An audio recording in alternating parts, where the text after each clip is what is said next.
തൃശൂർ നഗരത്തിൽ രൂക്ഷമായിക്കൊണ്ടിരിക്കുന്ന തെരുവുനായ ശല്യം പരിഹരിക്കാൻ അടിയന്തര ഇടപെടലുമായി ചാലക്കുടി നഗരസഭ. കഴിഞ്ഞ ദിവസം ആളുകളെ ആക്രമിച്ച നായ പേവിഷബാധയെ തുടർന്ന് ചത്തതോടെയാണ് അടിയന്തര നടപടി.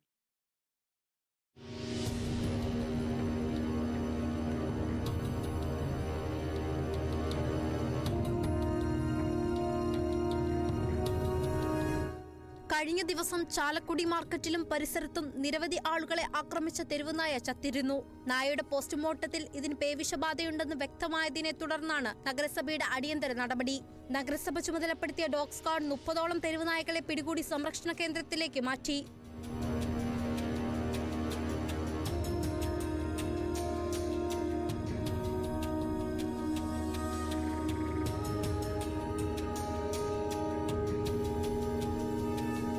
തെരുവുനായകളെ പിടികൂടുന്ന നടപടി കൂടുതൽ മേഖലകളിലേക്ക് വ്യാപിപ്പിക്കുമെന്നും തെരുവുനായകളുടെ ശല്യം കൂടുതലുള്ള സ്ഥലങ്ങളിൽ നിരീക്ഷണം തുടരുമെന്നും നഗരസഭാ ചെയർമാൻ ഷിബു വാലപ്പൻ പറഞ്ഞു.